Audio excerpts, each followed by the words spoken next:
Okay. In case y'all did not know what it is today is time for the Remix Morning Show. That boom bap breakfast right here on Black Power Media. And I go by the name of the Ear Doctor. Let me introduce you to your host today. Today we got no other than Burn It Down Kim Brett. Dr. Jared. Kamal K. Frank. And Jackie Lukman. Back from Cuba. Jackie's back. Good morning. Bienvenidos.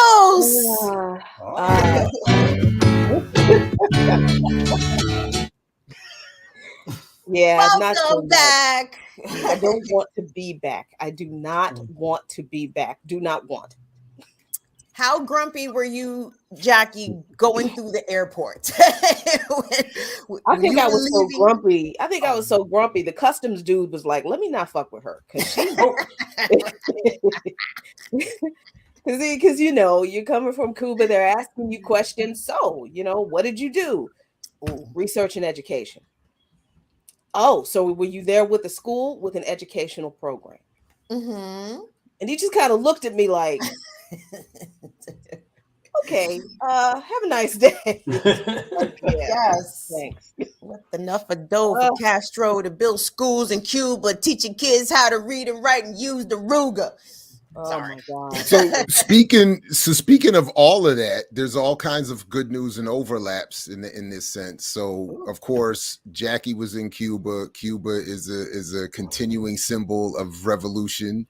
It is the at least alleged free space for Assata Shakur, where she has been avoiding capture from the United States. And her comrade from that fateful day on the Jersey Turnpike, Sundiata Acoli, is apparently going to be paroled, according to a reversal from the leadership there in Jersey. Really? So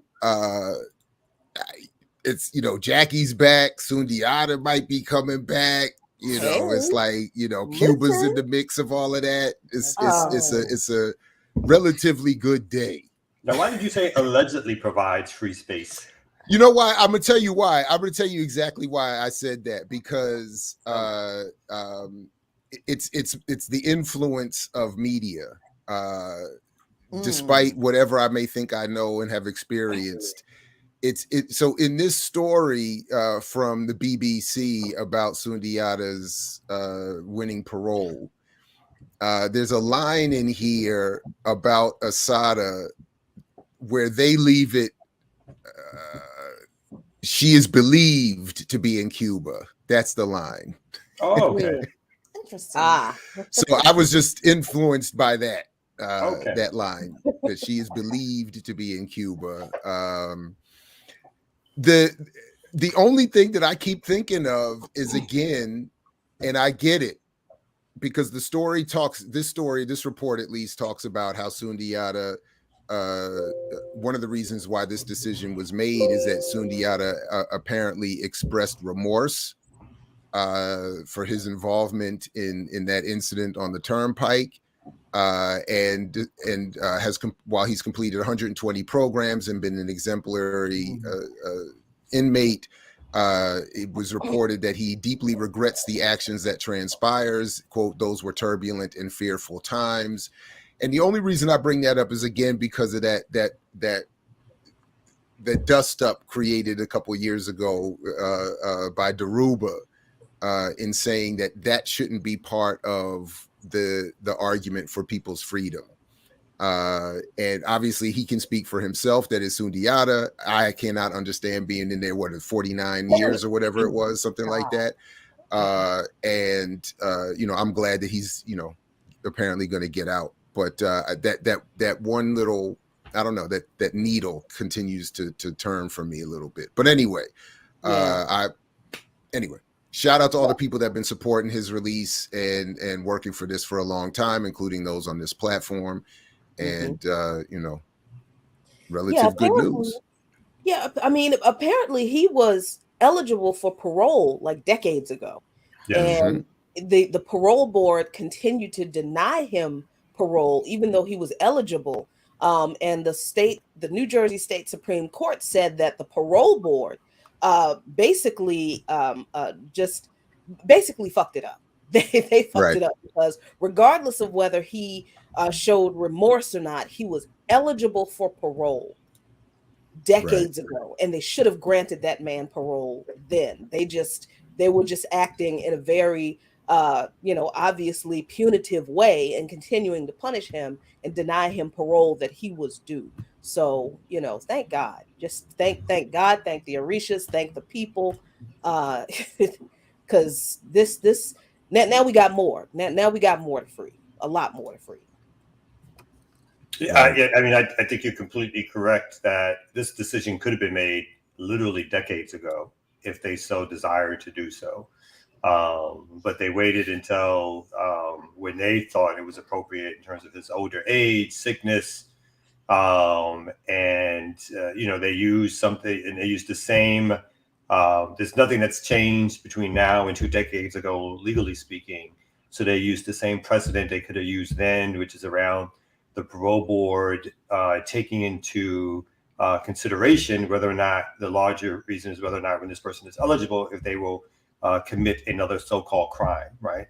Or allegedly some alleged crime in the future. So that same information was always there for them, and they decided to only act on it when they were ready. But however, I completely agree. It's a good day for his family, his friends, his comrades. Hopefully it's a good day when he's out and if he's able to speak for folks in the movement who can talk to him, learn the things that he can is allowed to and or will share with us around movement history, activities, ideas.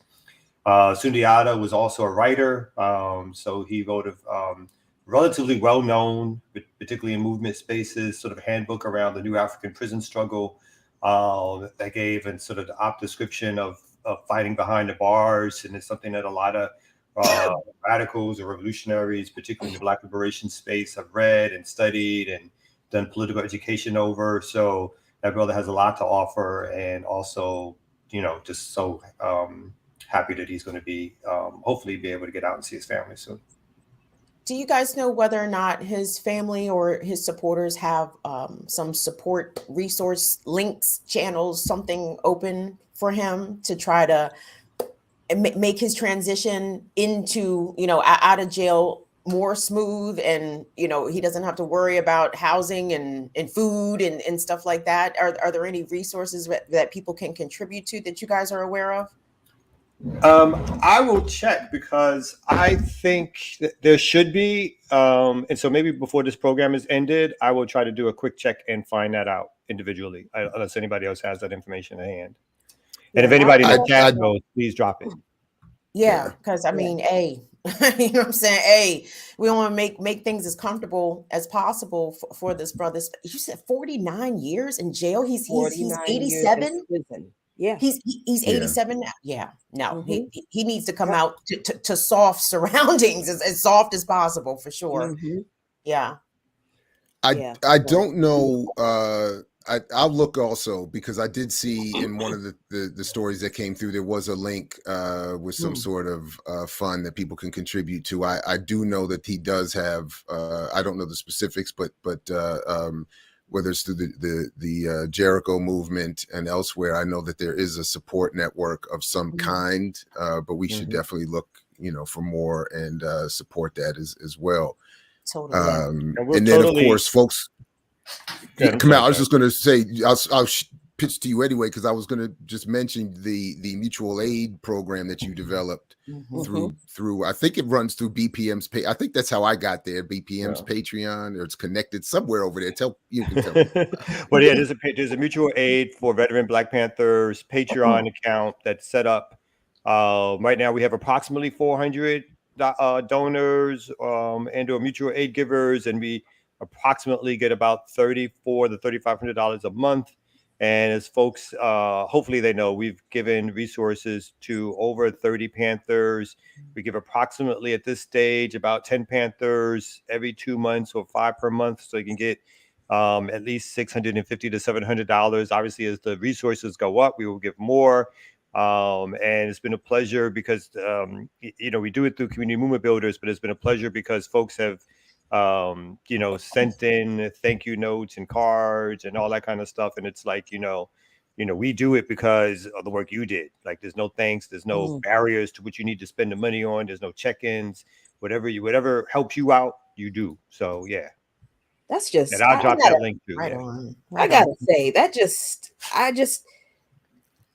makes me so happy that this is being done for our people, just to be able to contribute in a way to people who set the standard for me, and I'm able to help people who this system tried to destroy, but look at that, they're still here and we're still able to support them. So yeah, I'm all in my feelings this morning, y'all. I'm sorry. It's been like that for a couple of days. I've been crying since I was crying when I was in Cuba, cried when I left Cuba.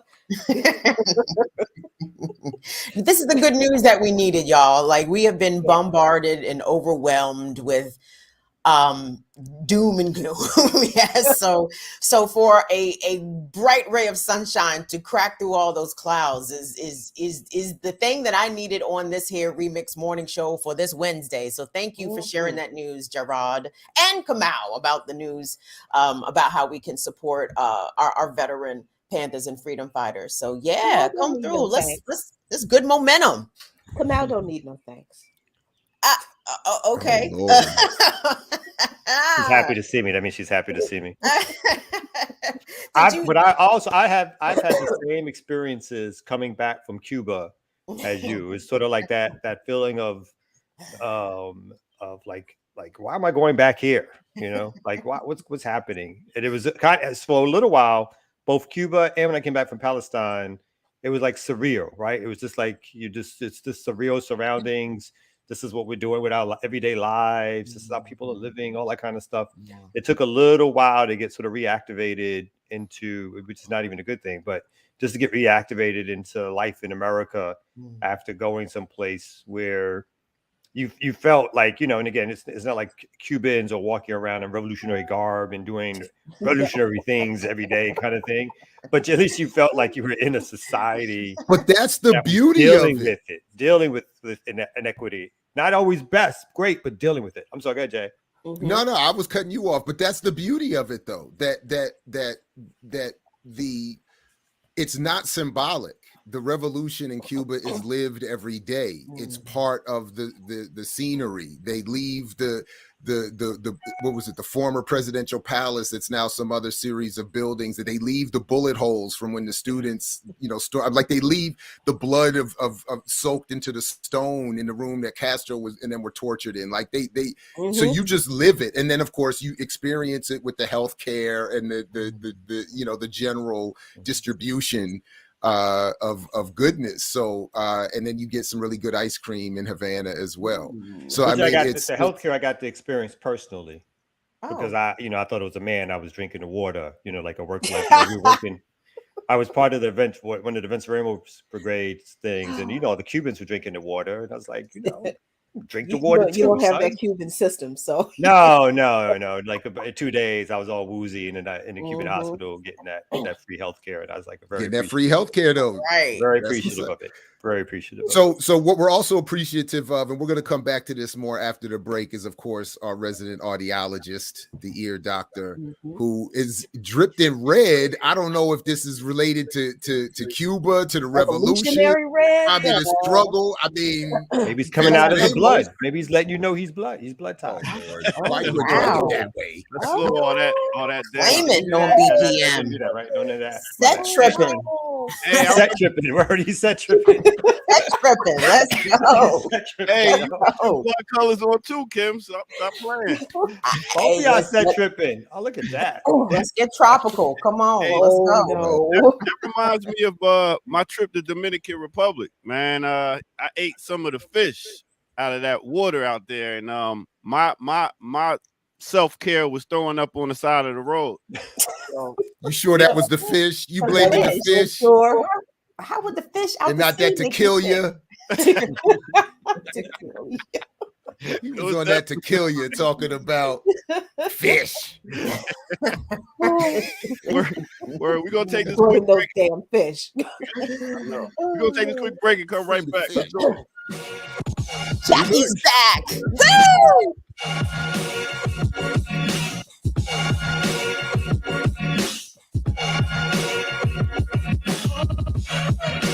Okay, all right. You know what it is. You know what it is. This is the Remix Morning Show, where we give you that boom bap. Good times, bad times, all times. We right here, y'all. Make sure y'all hit that like button at the bottom of the screen. Make sure y'all subscribe if y'all haven't already, and go to patreon.com. We got some things coming for y'all, some more product for y'all to see that not everybody can see. So stay linked up, drop something on there, and also hit that notification bell so you can know all the dope things that's coming down right here on Black Power Media. All right. So right now, you see I'm in the movie theater today. I'm just gonna sit back and show y'all some dope artists, some different people that do this, that, and the third. So first, we're gonna start off with a brother that sent in a dope song. It's called Mama's Anthem. It goes by the name of Sir Gandhi. That's right, Sir Gandhi. We had this brother come and perform one time on Renegade Culture. So what we're gonna do right now is get to this video. Hope y'all enjoy. Let's get it.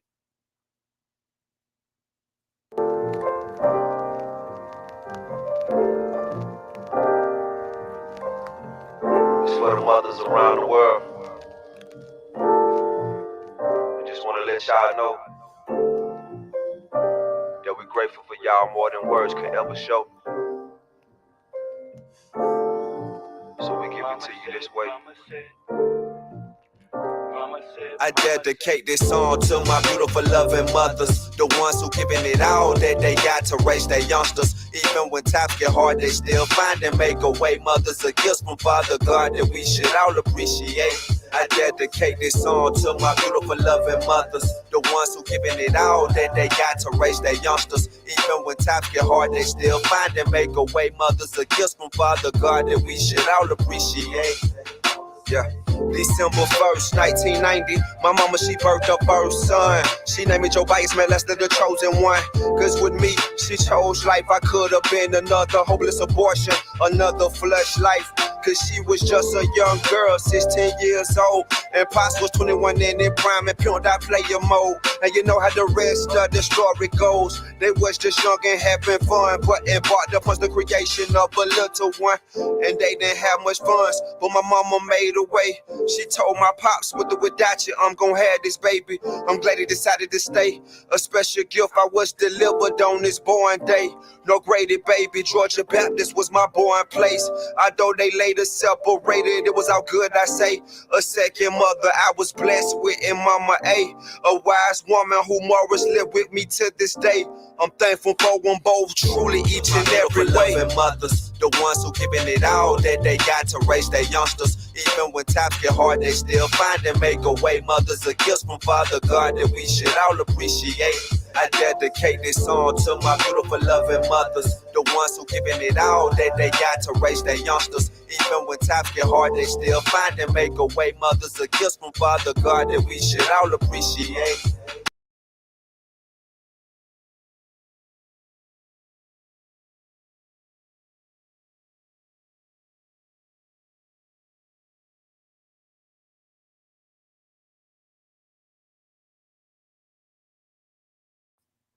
Once again, my bad. That was Sir Gandhi right there with that mother's anthem. So big up to all the mothers out there. Hope y'all had a great weekend. Now let's get back to the Remix Morning Show. You know how we do.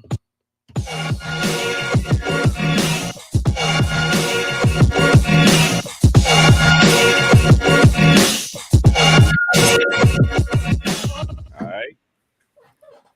Right on. Shout out to the mothers. No doubt. So that's We're gonna let that abortion line slide though. Just for the sake of tranquility, we're gonna let that abortion line slide. Ooh, that I peeped a little bit of that. I wish that I had been able to hop on while I was in Cuba, but the internet is really a struggle in Cuba, and there's reasons for that. U.S. imperialism, that's the reason for that. But I saw some of that, some of the comments. I'm like, and I asked people in some of the CDRs in some of the neighborhoods, like what is healthcare for women like in Cuba? And they're like, all healthcare is free. All it. And one lady was like, "Oh, you mean abortion?" She's like, "Yeah, abortion is healthcare. It's a part of." And I was blown because Cuba is, excuse me, as most Latin American countries are, largely Catholic. And they're like, it's a right. It's a human right. And it's on demand, and nobody asks questions, and that's just because it's healthcare. And I was like, damn. Please, Jackie, tell us more about Cuba. Please tell us about Cuba for 2 hours. I want to hear all about it. Let's start on day one. You landed. When you arrived, and then what happened? But okay, no, that's amazing information. I mean, but people don't look at it that way. And for it to be such a moralistic issue here in the U.S. for these 9 fuckhead justices to rule autocratically over all the uteruses of all the women in the country and trying to make this, this is a constitutional issue. Bitch, where do they mention women in the Constitution? Not one time women mentioned in the Constitution. So don't talk to me about this is a constitutional issue and this, that, the third. This is about having dominion over women's bodies. And shout out to Cuba for understanding that you don't have to live that way, baby. You can let women make their own decisions. I was like, can I hide out in your house? Right. Do you think anybody would miss me if I just hid under the bed? What happens if you overstay your visa? I mean, they got to let you stay, right? They can't put you out. They can't put you out, can they? I don't know. Yes, I was like any other country, they have laws. They have do. jails. They have places to detain you. You don't just to go like I'm free. You can just staying in this. There's not a world without borders yet. Yeah, you don't want to go to Cuba and be like, the ugly American, asserting your Americanness and trying to force them to make you to let you stay. Put me out, man. Yeah, that's a whole lot of. But I mean, it was interesting because, first I have to say that if you have never been to Cuba, the best way to experience Cuba for the first time, I think, is with a brigade. Because on the brigades, you are exposed to a lot of Cuban history, a lot of the history of the revolution that you do not learn elsewhere. And it is like a crash course in the entire history of the revolution. You're on a bus a lot. You do a lot of it. The brigades are usually 2 weeks. I couldn't do the whole 2 weeks because our producer was on leave that first week. And I didn't think they would let me do just 1 week, but they did. So I missed all of the I guess I can say it now. I missed all of the farm work, which I really, really wanted to do. But you do a lot of that. You get to work with people in the cooperative farms that feed the people of Cuba, and do all those kinds of other things. But then the second week is really just exposing you to the history of the revolution. And you're literally on a bus every day going to all of these different historical sites of things, of revolutionary museums, exactly like Jared said. You'll see the house where Castro and the rebels holed up in the mountains, where they pulled some corpses from somewhere else and shot up the house to make the Cuban army under Bautista at the time think that they had another regiment had come through and killed those folks. You learn all about, the landing of the Grandma and how that boat was only supposed to hold like 18 people, but they stuck 55 folks on there, and they literally started a revolution with 55 people. And I mean, you go to the Che Guevara Museum. It is all of this history. You go up in the towns at the base of the Sierra Maestra Mountains, and you see the monument to the Second Front. Just amazing, beautiful. And you go to, if this is a stop on your particular brigade, We were fortunate where we got to go to Saint what is it called?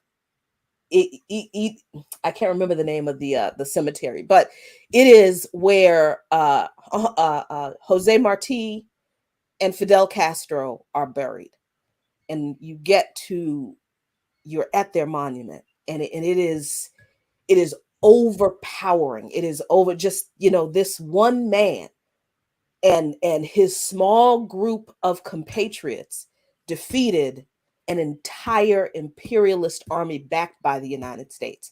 And then when you see that history, and then you go into the communities in defense of the revolution, the neighborhoods, and you see how these communities are set up, where each neighborhood has its own governing council.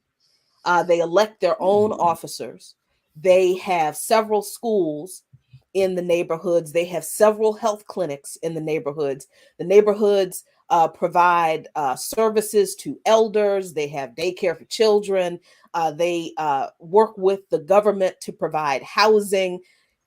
I mean, you see this, and you see that even though people are struggling, and as you're going through Cuba, you see that Cuba infrastructurally, if that's a word, you see that Cuba is stuck in 1959, right? Because all of the buildings are basically where they were when the revolution happened.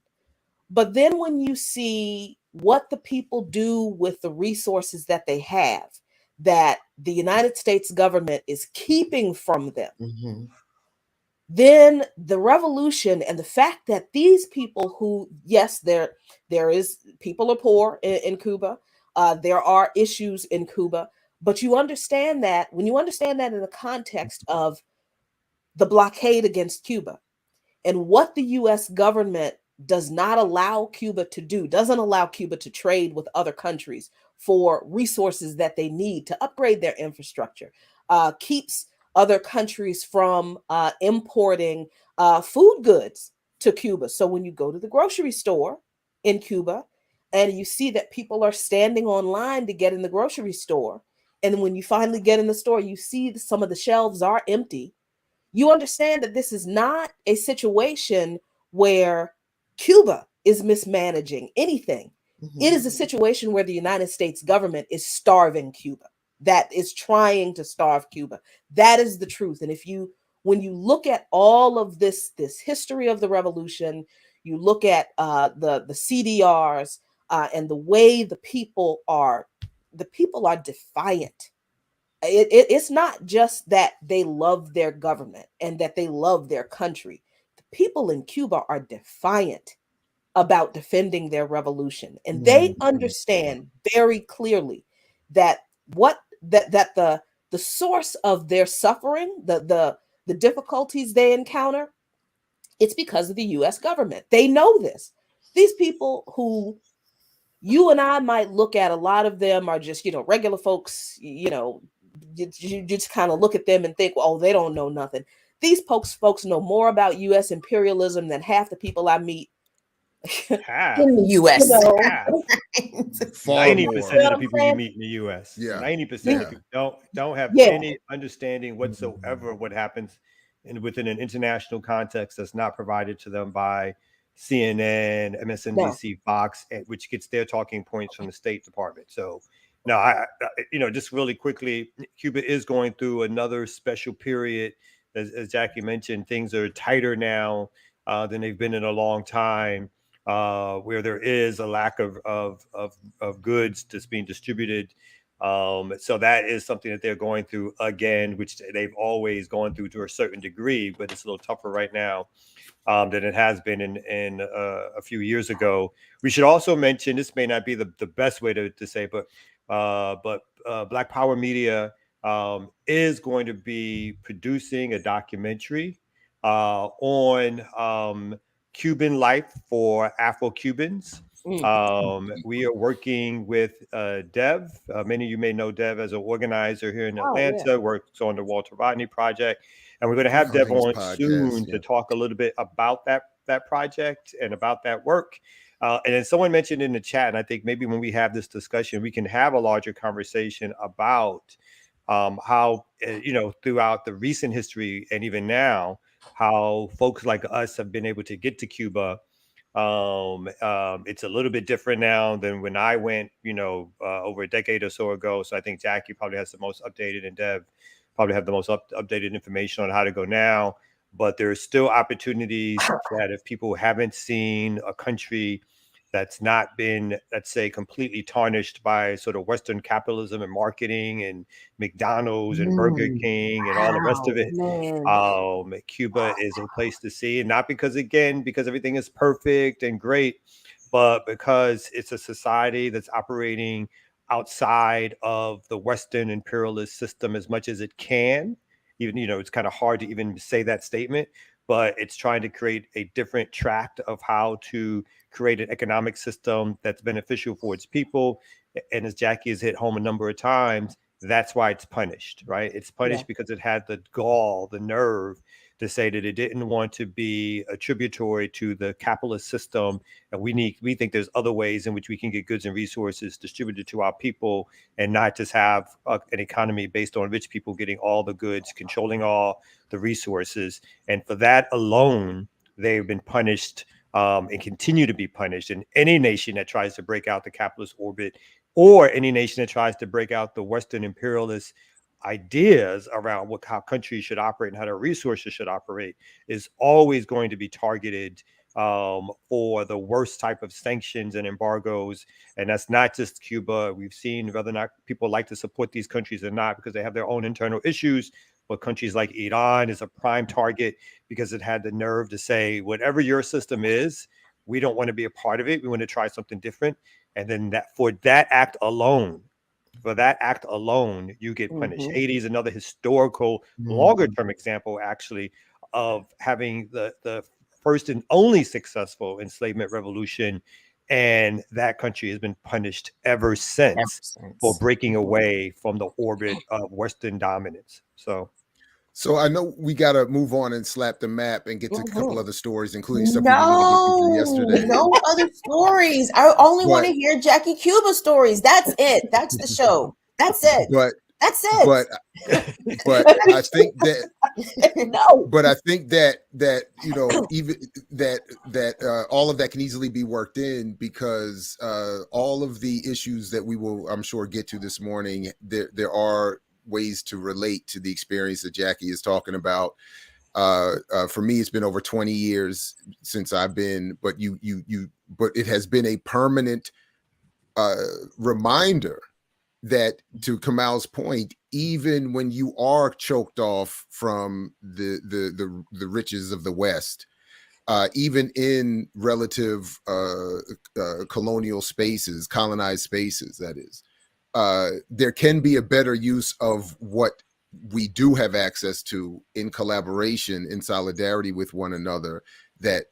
So even when I think about HBCUs, when I think about our struggle here in the US, when I think about even our struggle as BPM as a platform, we are obviously cut off from other resources. But at the same time, we can always do better to redistribute and share and build strength and resistance wherever we are. And Cuba is a permanent reminder of that. So I want to echo that everybody should go if they get a chance and all of that. So anyway, let's slap a map and come on back and have a Jackie Cuba infused news day.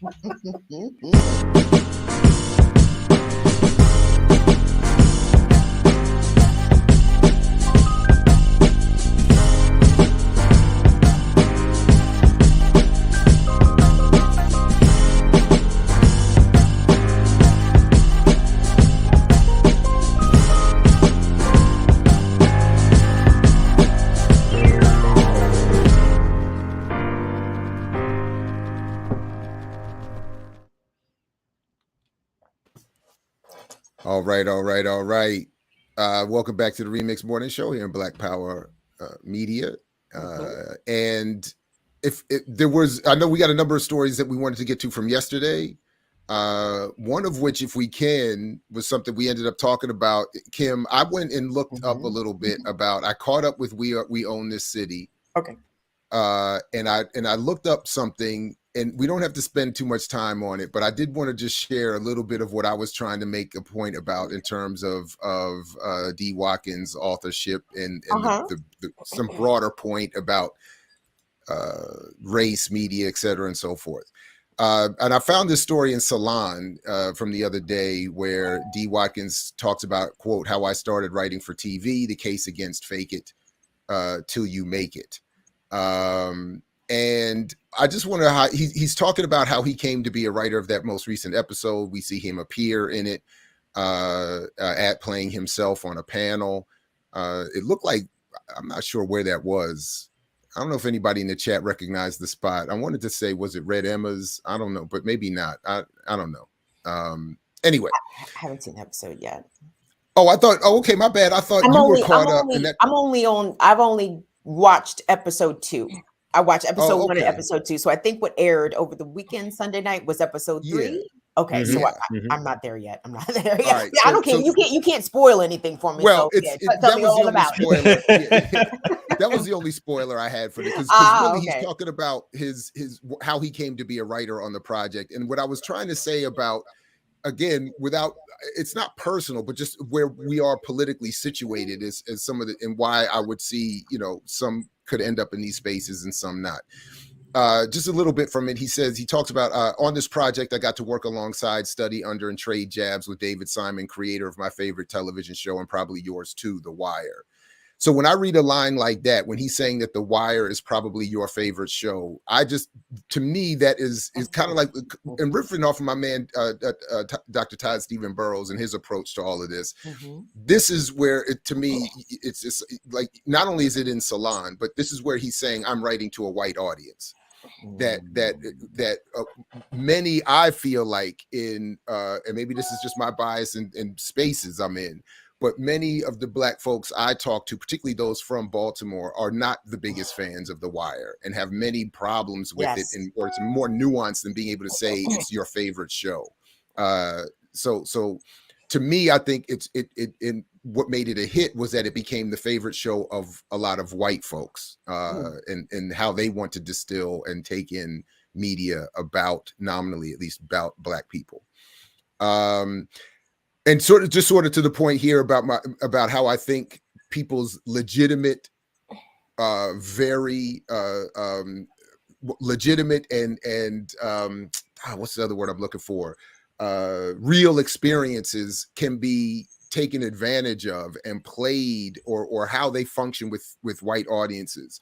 In this authenticity, that's the word I was looking for. That people's authentic experiences become something else in white popular culture. So he says here, I'm from Baltimore City and grew up in the neighborhoods the cops terrorized, giving me more sources than an average reporter. And most importantly, I reported on the Gun Trace Task Force All-Star Daniel Herschel from the victim's perspective years before anyone thought to do so.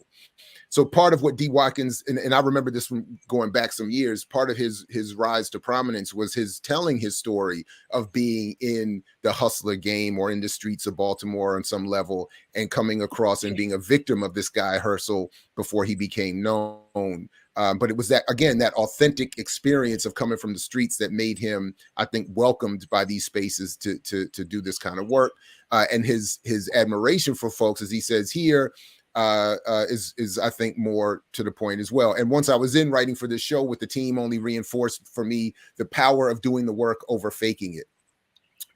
And part of what he's saying is, don't fake it till you make it. Do the real work. Put in your hard work. Put in your effort, and you'll be rewarded.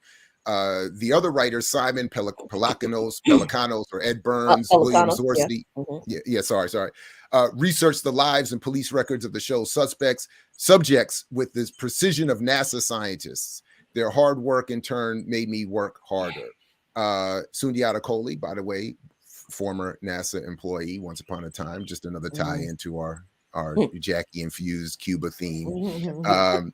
Then lastly here, this was to me like the conclusion. His conclusion was, for me, says a lot, if not all. Quote, I understand why so many people cling to an image of success. It looks good and it feels good to be respected. It feels even better to know that it could happen if you project that image long enough.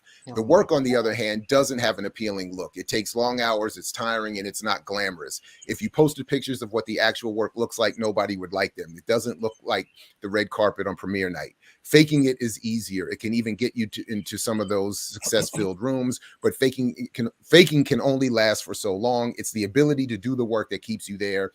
If you've been doing the work for all along, if you've been doing the work all along, you're going to be ready when the right opportunity comes along. So his point is, I've been doing the work, this authentic street reporting. So when the opportunity to come and work on my favorite show with some of my favorite writers came to be, I was prepared to take the opportunity. So for me, again, it's that sort of aspirationalist, Horatio Alger story from the hood, that only in America can we both oppress you, colonize you, brutalize you from the police. And if you survive that and can write well and want to write well for us, you'll be rewarded, and we'll do a show about it, and we'll all get, salutations and money, etc. So Jared, when you listed that writing team, I didn't hear was there any women named? I heard all dudes. That core is all dudes, and must be a bunch of lazy bitches out there, a bunch of lazy, not wanting to work hard bitches. Oh my gosh. Can't find that damn hard work. Kevin Samuels from the grave. Right on that table. So I don't, but this whole time y'all are talking about what I guess is a TV show that I don't know a damn thing about. And from what I can tell, is another one of these fucked up cop shows. So I'm not going to watch that shit. Well, it's the true story. It's based on the true story of the Gun Trace Task Force, written by the same guy that wrote The Wire, with a special guest writing of, at least in terms of episode 3, from D. Watkins. And that was sort of what we were talking about the other day. The context and the frame used and the approach used to tell the story. That does come across as very pro cop, at least as an institution, the bad apples, we can, and then this thing that I've always, that particularly as in my adult sort of professional activist life, have found a real problem with, that the authentic, real, horrific experiences that many suffer is played upon by those, particularly in white, nominally left and activist spaces, who want that authentic engagement with the colonized, other, but on a very carefully arranged platform, or in a carefully arranged way. So that's why I always struggle with this. Like, I can't knock or critique the experience of D. Watkins, the lived experience of D. Watkins himself. But I feel like I have to intervene on some level, or raise a question on some level at how that is playing or being played against the backdrop of white politics, pop culture, media, et cetera, and so forth. I like the way you wrapped it up, sort of like the ideological point of view, because I think that's exactly, not just in that profession, but most professions, it's either about making it out, or in terms of the liberal view of it, if you can talk about it or express it or make white folks feel like they were there, or that they understand the grit of the ghetto, or that they can see the complexity that these drug dealers are human too, right? That in and of itself is some kind of victory. It's not changing the conditions. It's not even the fight back that's even the most important thing. But if you can express to us, it's like, these are the people who get rewarded the most, right? The folks who can express to that larger white audience the quote unquote pathology of the ghetto, right? And then that shit gets enamored and loved on, and you get rewards, and even if you don't do it well, to be honest, right? But if somehow it conveys some message to them, or if you can do, he doesn't necessarily convey this, but if you can cry on cue, like some of our friends, you can get those activist dollars and so forth also. So, it's less about what's going to happen to change the system, what's going to happen to do something from the ground up, but more are like, oh, now can we get the institutions to sort of smooth over their racism or smooth over their brutality, or to take some of the most traumatic impacts of it out. But it's never about doing anything radical on the ground. And I think that the way you expressed it was a really important distinction for me. Again, as somebody who did enjoy The Wire, actually, and not coming from Baltimore, right? Except for that second season on the White the folks. docks and shit like that. I was like, I don't know what's going on. Boring. Yeah, but other than that, outside of Baltimore, probably, I know a lot of folks who was like, yo, did you see The Wire and all that kind of shit? Yeah. So it was like this happening, even amongst those of us who particularly for those of us maybe who weren't from that city and so did not see the grit that Baltimore was supposed to be compared to other people's grit, right? So, I mean, that article you read, I mean, again, I don't know dude personally. I've never met him. I'm sure he's a pleasant guy in real life.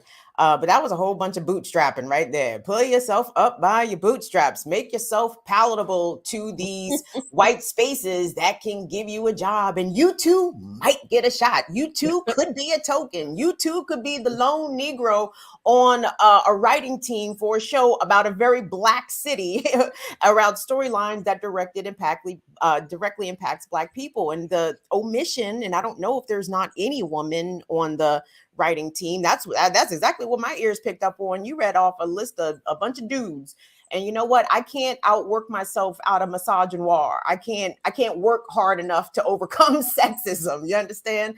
For women or for non-straight men to be put in these spaces, you almost have to act exactly like them. You have to be palatable to them. Your politics have to be amenable to them. So I hear exactly why there was a all male writing staff from my understanding. So that's what I hear. I mean, it's can like somebody when you watch episode 3, now that you mention this, Kim, somebody check me on this. I think the only woman to speak, there's only one woman who has a speaking line in that episode who is not a sex worker. Oh wow. Was it the mayor or the investigator? In episode 3? No, there's a couple. In episode 3. There's the woman, there's the girlfriend of the guy. Girlfriend. My bad. I forgot about the girlfriend. So one more. So there's one. No. You're right. My bad. That's why I said I need to check. Women's stories are not centered, except for the only person who's centered, who's a woman, is the woman who I guess is working for the feds. Yeah, the investigator kind of thing. But I get like the only, and it, to belabor Kim's point, the only folks who do break through that wall, whether or not they're women or LGBTQ or even straight Black males for the most part, are for the most part people who have reconciled the idea that they play a certain role also in telling stories to white people, right? Or making white people feel comfortable in some ways. And again, that goes activist circle, artist circle, which are sometimes closely aligned because of people's liberal ideas. But when you look at the folks who have broken through in a lot of these arenas, they are the people who white folks feel, again, that they're getting to know, if they're not LGBT, they're getting to know the Black or brown LGBTQ experience firsthand. Someone is telling them, someone is telling other people. And here's a check, by the way, for that. Appreciate you. Right. So people are like, there's this episode of Atlanta, which I thought did a really good job of it. It was sort of a spoof of at some point Paperboy working for some white designer who accidentally put out something that was like called the Central Park 5, celebrating 5 years of their clothing line being in business. I think it was like the CP5, and it had some white woman on the park laying down surrounded by like Black dudes, but like in a way in which they were all supposed to be friendly. But of course, they did it to obviously it was like, so the community saw it, Black community saw it and was ready to rip dude up. And then he went out and of course hired these Black performative folks to come around and say how great he was, including artists and activists. And just the conversations they were having. Again, it was a spoof, but also felt so real. in terms of the ways in which people were approached. And they, they had their own hustle on. They had their own agency. That was the point. Yeah, they was like a whole nonprofit. We know, critique. we know what this white man needs from us, but this is what we need from him. And we want them tickets to like this and that. But even in their own agency, right, it's that nonprofit industrial complex, they weren't really fighting for the change in the community. They were fighting the dude who was clearly meant to be the LGBTQ black rep on the nonprofit world, he said, dude, I haven't paid for a dinner since George Floyd got killed. Right? Oh that was my his God. line. He was like, I'm getting invited to all of these white fancy spaces to give them their guilt-free evening. And he's like, here's the game. I'm going to walk you through the hustle to show you how to. I mean, there was a lot going on there. That's why I was saying the other day, they got the dude, the ambiguously race dude. And he's like, is he even black? He's like, and I was like, and that was my only problem. My only problem with that is that I wanted them to go finish with that, like have him like finish that one line. But it was anyway. There was a lot in there. You mean Wayne Jenkins, training officer, the dude who got a black scent, but he is pale as the driven snow. No. Okay. I'm thinking of Kim. So there's a lot happening. No, I'm talking about the Atlanta episode. I'm sorry. Okay, I'm sorry. But you're right. In the Wire, in this Wire new, Part 2. The Wire Part 2, right? They got the ambiguous with the and. Oh, that's right. There's something I want to say. Is that dude? Wait a minute. Let me stop you. Is that dude? Is he white or is he black? I don't know. I thought he was white, but I was like, why his black affect is really strong? Really? Like, does that happen in Baltimore or something? I was doing what I know I Not suffer. like that. I suffer this as a recipient, but I was doing to him where people start looking real like I was leaning in like, what is going on? Look, I know we're supposed to take a break, but and I think Lawrence is in the background. Can we bring him in just because we are having this Baltimore conversation? And Lawrence is from Baltimore, so we're going to talk with him about let's. I'm sorry, I'm breaking format. I'm immediately breaking format. I'm good. Welcome, Lawrence. Lawrence Grand Prix, by the way, is I keep forgetting your title, man. The Director of Research. Director of HNIC. No, we're not doing that. But. So Kamal, I don't know if we'll talk about your next episode of In Search of Black Power dropping today at 12:00. But Kamal has, I think, a particular. Yeah, I mean, again, all of y'all are like in this Baltimore DC space or whatever like that. This is another voice, and I don't know if you've seen the show. What's the name of the show again? I've been watching. We Own This City. I don't know if you've been checking it out or whatever. I'm building up my mental fortitude to dive into it. I haven't gotten to it yet. Who's this person you're talking about? There's a character. Well, we were talking about Dee Watkins, who's the author of who wrote this most recent episode. Then we were talking about the ambiguous characters that show up in these different shows. And in this show, there's a ambiguous cop who looks very white but has this very black affect and it sounds authentic. Like it doesn't sound forced. Exactly. Like I know my share of wiggers. I know what wiggers sound like. You know what I'm saying? Yep. This dude sound like he got a black mama somewhere. You know what Now I'm saying? I went to school with white folks that are just very steeped in the black community. So that's a real phenomenon. I don't know those folks to become cops. I mean, I suppose it's possible. So yeah, I don't know. Yeah, all them criminals are out there in Dundalk and Essex and South Baltimore. Like the poor whites in Baltimore have a different accent than this character in this show. It's Baltimore, and then it's Balmer, right? Balmer, yes. Yeah, that's more the Balmer. Yeah, I mean, so that's come on, hun. Exactly. Going down the shore, it's definitely social political divisions between those two, even though they end up overlapping in terms of that underground economy. Yeah. Well said. Well said. Are we breaking or are we rolling? Yeah, right we now? got the ear. I know the ear doctor's coming back up, and then we're going to take a quick break, get to him, and then we're going to come back and talk with more specifically about the next episode of In Search for Black Power with Lawrence and the LBS crew, and then we got more stories to get to in the next hour. So don't go anywhere, everybody. Let's go. Ear Doctor, what's up? What's up? You back? You still in the movie theater, dripped in your communist Cuban in your communist movie theater outfit? Hey, red is one of my favorite colors. I ain't gonna front. Red and black. And don't forget the green with a key. Good communist struggle colors. Good. Word. Good colors of liberation. Got another show for y'all. Let's go.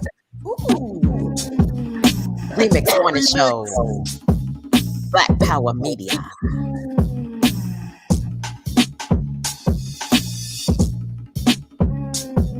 All right. What's good, everybody? Welcome out once again to the Remix Morning Show. I go by the name of the Ear Doctor. And right now, I am sitting in the theater, and I'm, like I said before, we're going to bring you to Sundays and have different shows. In case you didn't know, this Sunday, we are going to have a special guest DJ come through, DJ Mark Battle, and we are going to do some dance music. So, like I said, get your dance shoes ready. It's going down. Okay, other than that, I wanted to take y'all to a poetry set real quick. Y'all with that? Let's go. Right here, right now, we got a young poet out of California. So check this out right here. Tell me how y'all feeling it. All right, let's get it.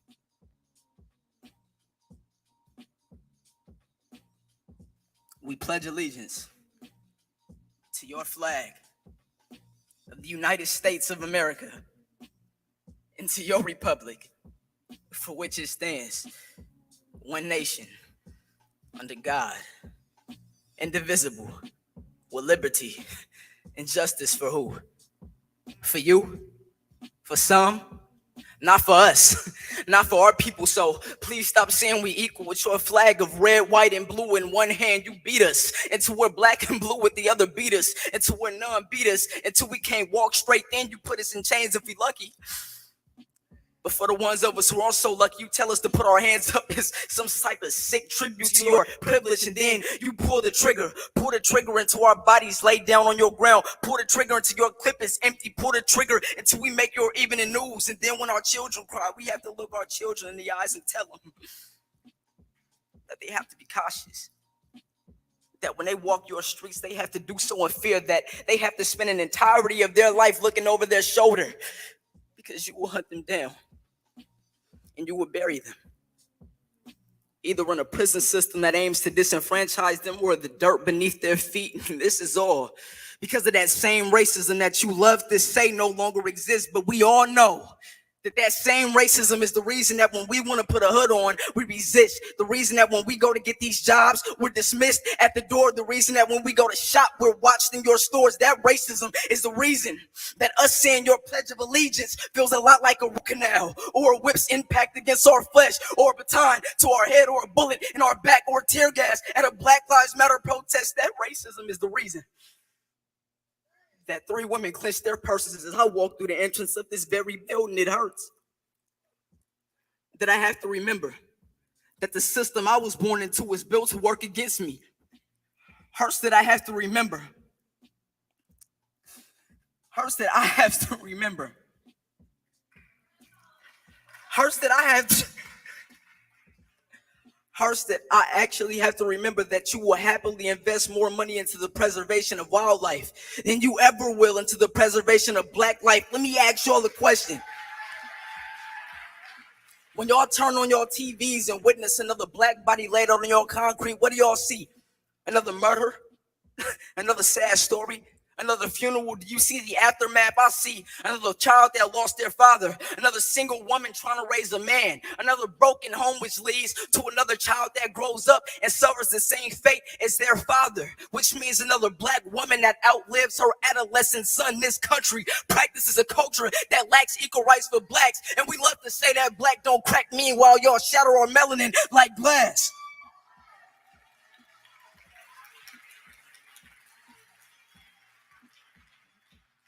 My back breaks for everybody you lay at our feet, for every memory I try to erase within your war zones. Late nights reveal that my PTSD has found its way to the surface. And my hate for this country reminds me that I'm far from patriotic, so it's a little ironic that I pledge allegiance to your flag of the United States of America and to your republic for which it stands, one nation, under God, indivisible, with liberty and justice for who?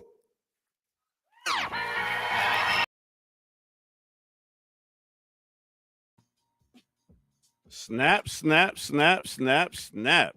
Big up to the young youth out there doing it. We need more of this. We need more good lyrics that's talking about what's going on. Appreciate that. Now let's get back to the Remix Morning Show, y'all. All right.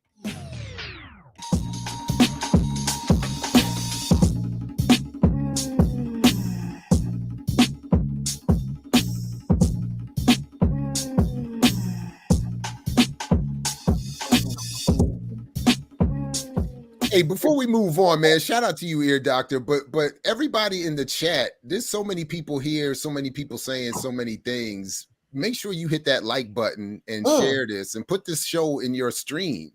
All your socials should have this show in it. So yeah. Get busy, help us out a little bit there. The likes need to go up. All these hundreds of people watching. Yep. And tag us, Remix Morning Show, Black Power Media. Come on now, let's get out there and spread the word. Don't be so stingy with this good boom bap breakfast. Anyway, go ahead, my man. Sorry about that. Here, oh no, it's all good, man. Roses are red, violets are blue. Black Power Media. You know how we do. All right, catch y'all next break. Go ahead, Kamal. Where's the jab? Where's where is it? Waiting for the line. No, I'm gonna leave it alone. I'm gonna leave it all alone. I'm gonna leave him alone. He's having a good day today. Is he? Yeah. Oh my gosh. He's not giving too much. All right, well, so far, so we got our guests here. Let's get to this discussion with Lawrence Grand Prix of Leaders of Beautiful Struggle and In Search of Black Power right here at Black Power Media. Let's get into this.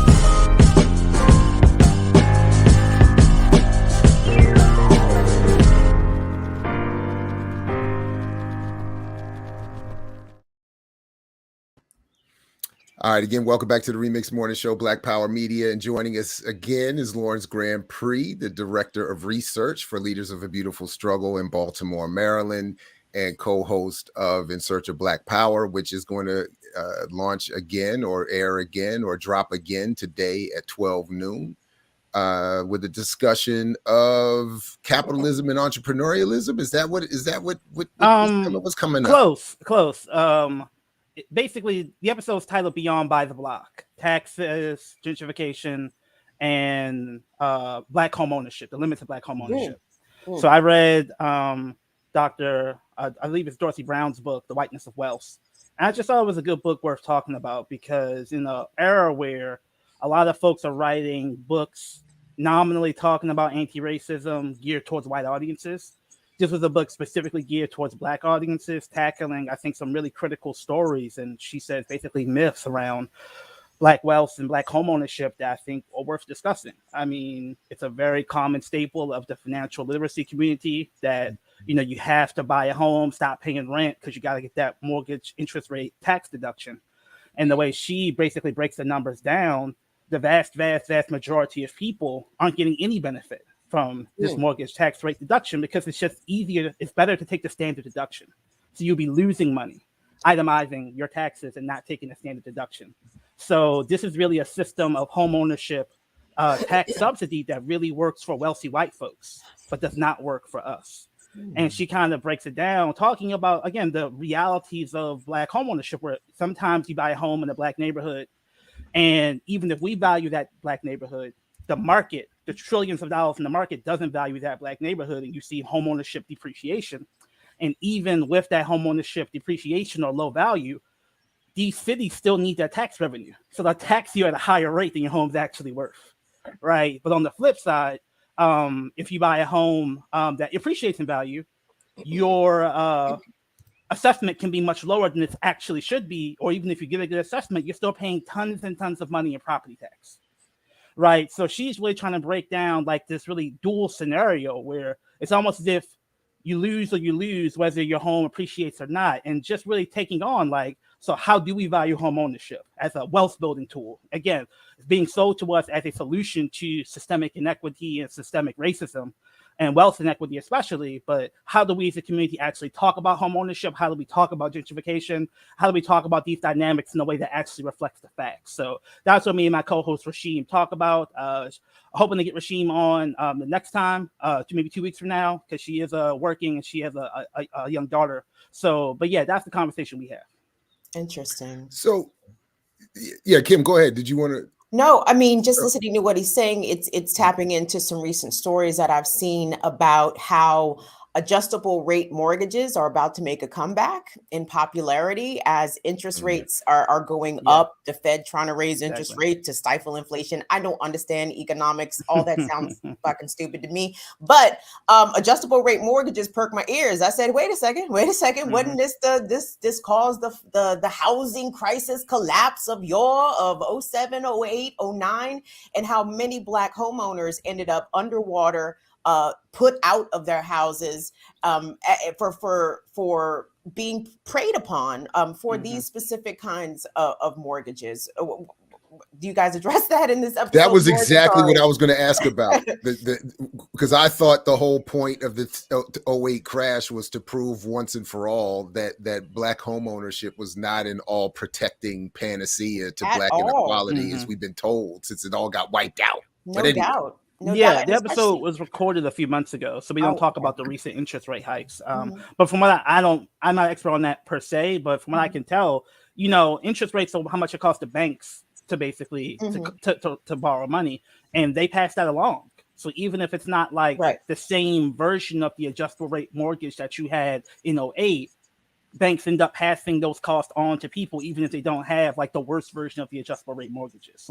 So again, it's one of those things where I think people are being sold, again, like this whole buy the block mythology that all we need to do is own our own communities and we can benefit from all the increase in property value. Just, the reality of upkeep, the reality of insurance, the reality of home repair, just all these different dynamics going into home ownership. And I think I really appreciated her book because it really was geared to a Black audience and her crunching the numbers and giving the best advice that she could give from her perspective.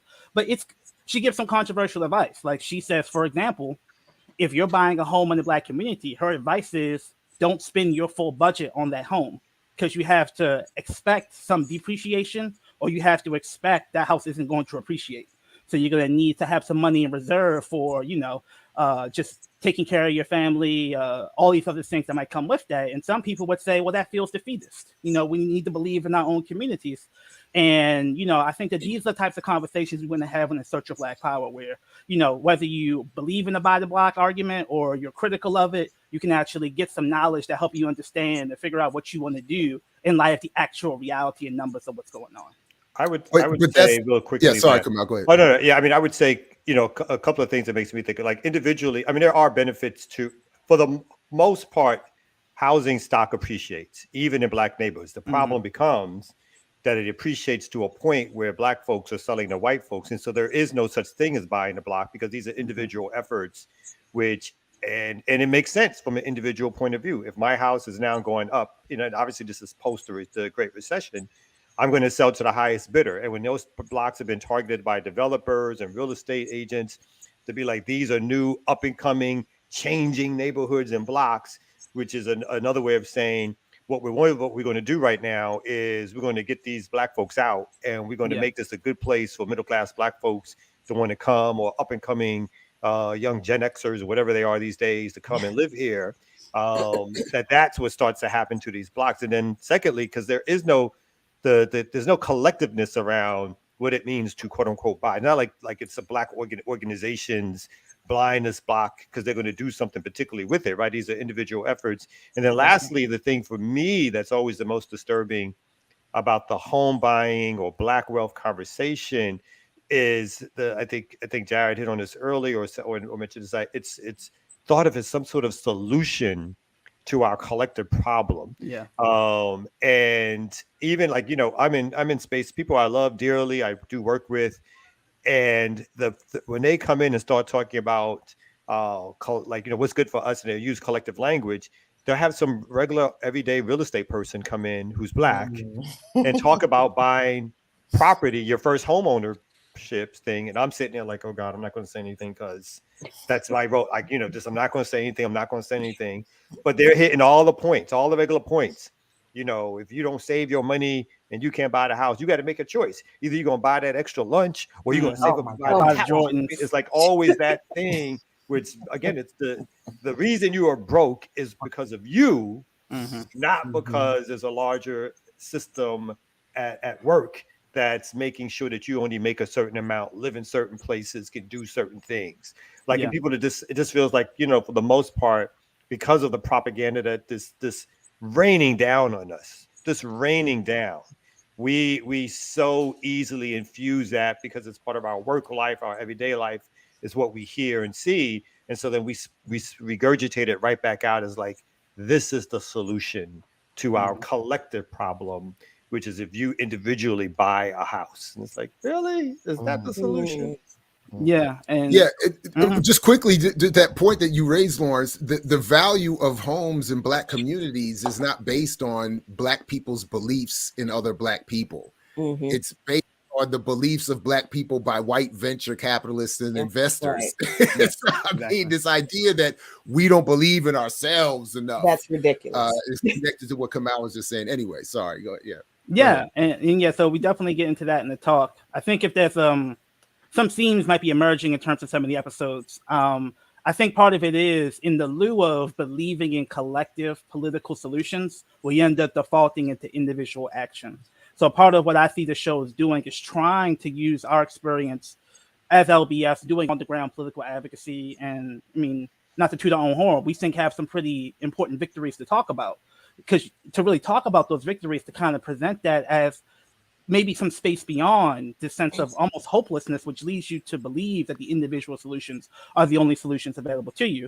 I mean, for example, again, we're working on it, but Maryland has preliminarily allocated 30% of all tax revenue from legal cannabis to communities impacted by the war on drugs. And it's like, I wish more of the by the block folks were there helping us to push for that bill, because the investment in that community is going to help stabilize the community so we can hopefully have more working class Black folks own homes as opposed to the gentrification we see today, and so things like that, where also, again, even if it's not perfect, even if it's very reformist or survival based, being sure that we're on the same page about how we talk about the bare minimum we can do. Like, I was in DC at Sankofa when Sankofa was pushing for property tax relief abatement, because the value of their little spot in DC had increased so much they couldn't pay the property taxes anymore. And it's like, well, no matter what you think, it's like those legacy folks should have some protections, but not everybody is Sankofa. Sankofa has a nationwide network of folks that are going to help advocate for them, and the DC City Council. What about all these other spots that don't have the kind of cachet that Holly Garima might have? So really, again, practical things folks can do.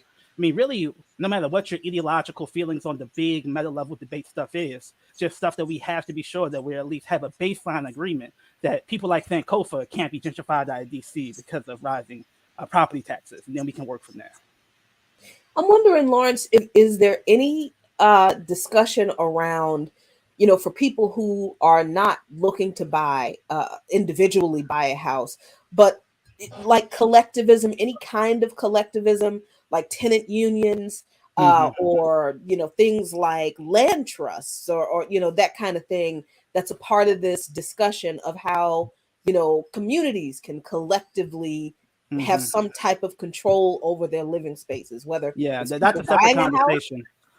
Because the community land trust movement, that's a great debate and a great conversation in and of itself, because I think at a broad meta level conceptual theory, it's a good idea, but in terms of talking to people who have gone through the process and worked with it, it's kind of become like a darling of the nonprofit industrial complex, where you need incredibly high-level technical advisors coming in to help you navigate these very complex financial mechanisms that people are using for these land trusts. And a lot of people feel like the real possibility of that mechanism is being lost as it's kind of being colonized by a predominantly white nonprofit industrial complex, right? So I think there are ideas that sound good in theory that we need to engage with, lived experience. Like, I talk to folks who do the community land trust, and they say, and it's not like collective ownership is itself bad, But we have to recognize that in our society, the people who are controlling those industries and pushing those vehicles may not have our best interests at heart. And just being able to have the conversation, because there are folks who are like, yeah, the land trust is going to own the entity. You're going to rent it, and you're not going to have any equity in that entity, but you'll have a lower rent. And or you could be an owner, and again, same thing. Like you can sell, but you can't sell the land underneath. Of course, you can only sell the house. Exactly. Low. But to hit on that exact point, so we have again, people who I've done work with or whatever, they're nice white liberals. But it's a citywide land trust. The people on their board, they're not from the community, right? The person who runs it is a white woman. So in the land trust language is now part of the non-industrial, the nonprofit industrial complex, as in so it's on its face, it's good, right? They're bringing down home prices. They're decommodifying to a certain degree the speculative use of housing and so forth. But there's no power in it for the Black community. It's not like these are neighborhood land trusts where community folks are gathering together to discuss how land will get used, how ownership will be distributed, who gets to come in next into the neighborhood, what qualifications, and even the politics of it. It's just strictly becomes this economic thing as opposed to this. How does this help bring more power to us as a neighborhood and community? When people who now, are Kamal, you don't know what they're talking about in that BLM mansion. You don't know what the conversation. I know that ain't no land trust either. They ain't talking about land trust. They ain't talking about tenant unions. They having birthday parties and girl. That's what I was thinking. $90 million. Like if LBS had $90 million, if community movement builders had $90 million, I'm like, there would be a lot fewer people suffering from insecure housing right now. You know what I mean? It's a different conversation, but I'll put it like this. From what I can tell, that 90 million is largely like foundation money. So I think the narrative has come out that it was the people's dollars. They don't have a grassroots fundraising apparatus. Like I know that. So I know that was mostly foundation dollars and, the occasional, middle class, upper middle class person who just wanted to donate. And, them having parties at their mansion, that's their business model. It wasn't surprising to me because I know that that's their business model. Having these close personal relationships with philanthropy and celebrities, we have a different business model. So obviously it'd be very different in terms of what we would do with that money. But again, it's like everyone has their own business model, and it's an issue inherent in the business model as opposed to, I think, personal ethics failings with those people. We might disagree on that, but that's kind of how we read it. But that's neither here nor there. So yeah. I think we can start with the fact that maybe they didn't have any personal ethics, but that's just me. Who could really say? Well, anyway, we appreciate you, Lawrence, and we know we're going to get much more of this conversation starting today at 12 o'clock. So encourage everybody to come back and check that out when it drops. And real quick, if folks haven't checked it out yet, just to get to your audience, please go back and check out the last week's episode. The conversation was formerly Pastor Heber Brown. He currently runs the Black Church Food Security Network. It's not just about growing food. It's a lot of talk about the politics of things like Black Lives Matter, and sort of building independent political power from controlling a critical industry for our survival, which is food. And a lot of talk about the logistics of liberation. So I think that talk in some way addresses some of the things we were just talking about with BLM, but from the perspective of someone who has this on-the-ground experience getting churches to use the land they own to grow food. So please check that out. Former pastor? Well, he's not preaching anymore. He stopped preaching to do the Black Church Food Security Network full time, which is why we dropped the episode last week, because like 2 Sundays ago was his last time in the pulpit. So he is doing Black Church Food Security Network work full time because he was so adamant about the need for this vision of activism and building out the capacity of the Black Church Food Security Network. So obviously, Pastor Brown, we've known Pastor Brown for like a decade at LBS, Baltimore-based progressive pastor who is now full-time dedicating himself to food sovereignty in the Black Church Food Security Network. So please go check out that talk. I mean, I was really impressed by it.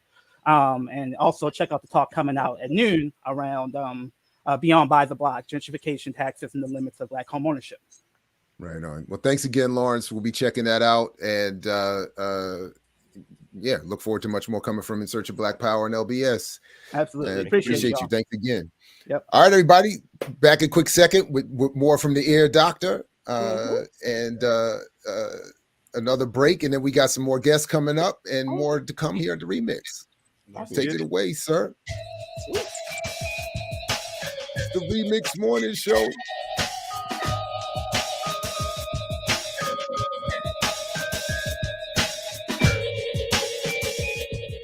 All right, we got that heat today. Y'all. That's right. We almost up to 250. Let's get it. Tell a friend. It's on again right here at the Remix Morning Show. I'm still in the movie theaters just peeping some things. So sit back with me real quick and check this out for the brother that Sundiata Acoli. That's right. Let's get to it right here. Give you a little bit of what's going on with that brother and what happened back in January 2010. This has been going on for a minute. It's good this day is coming. Let's get it. A message to my supporters. There are many people who are supporting my release by attending benefits, fundraisers, rallies, demonstrations, dances, dinners, Black August concerts, making rap songs, writing poems, making videos and documentaries, attending letter writing parties, making telephone calls, sending faxes, signing and collecting petitions, writing individual letters to the New Jersey Parole Board urging my release, and doing 1,001 other things to support my release. Even if it was just writing a letter to me saying, "Brother, keep your head up, I support you," or "I'd like to visit you," or "Here's $10 for your commissary." Thank each and every one of you from the very bottom of my heart, because I truly appreciate all you've done and everything you do. As I reflect on my life, I was always mindful of the restrictions placed on life in the small area where I was raised. I could never be at peace by turning my back on the masses of people who suffered in so many different ways, whether in the North or the South. I saw so much injustice back then, and so much seeming powerlessness that was caused by the blatant Jim Crow laws in the South and the more subtle forms of Jim Crow in other parts of the United States. The prestige, even if elusive, that came from working with an agency such as NASA could have made me turn my back on those I left behind and caused me to block out the ever-present reality of poverty and racism. I chose not to do that, however, and instead worked in Mississippi to help organize Black people to vote. I worked alongside many who this board would refer to as civil rights activists. I was compelled to do this because I have always had a deep and abiding passion to help organize people and to help them see that in reality they have more power than they are willing to claim.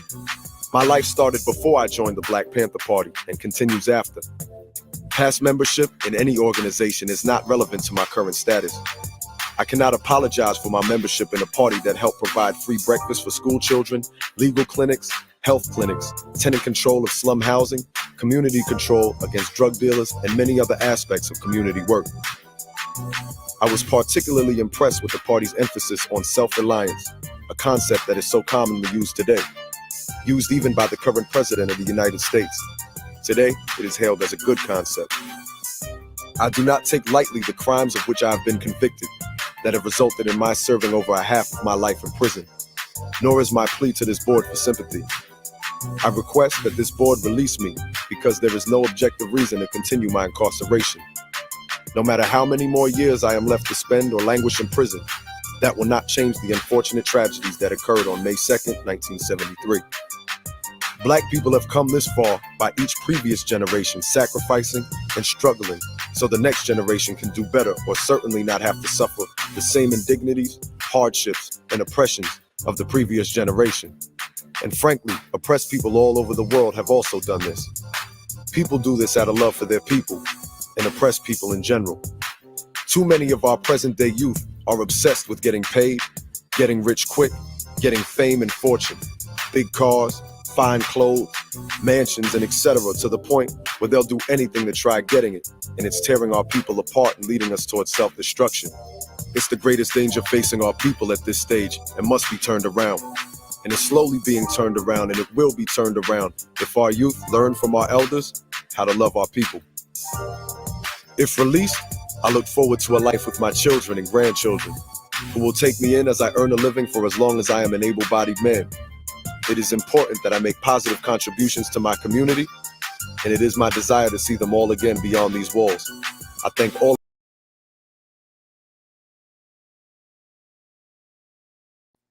That's right. That's right. Big up to that brother for doing what he's done. Thank you. And that's why we do what we do, to make sure that they are taken care of for putting out all that work. Big up. And let's keep this movement going, y'all. Black Power Media. Let's get back to the morning show with our host.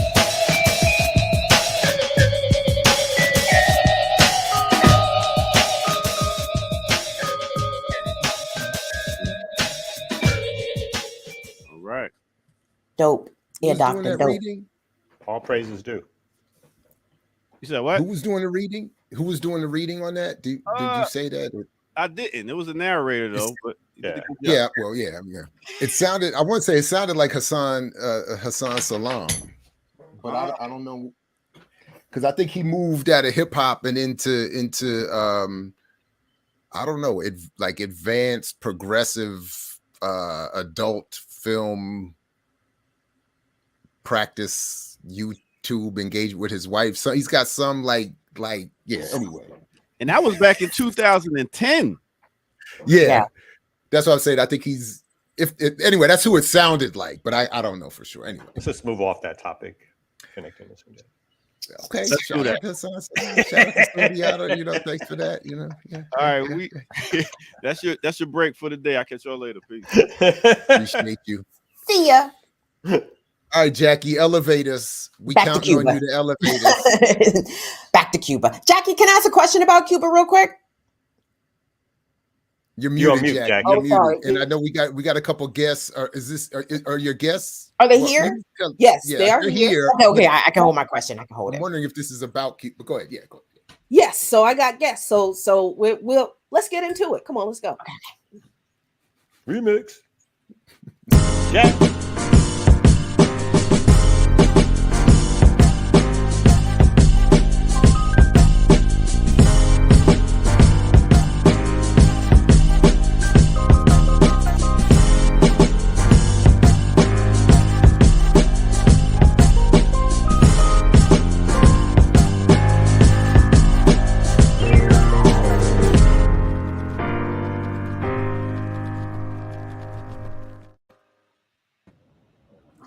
So thank you very much for joining us on this special segment of the Remix Morning Show, where I am joined by my fellow brigadistas and also comrades and good friends, Netfa Freeman, organizer with Pan-African Community Action and member of the Black Alliance for Peace, and Makeda Sheffield, daughter of organizer Netfa Freeman.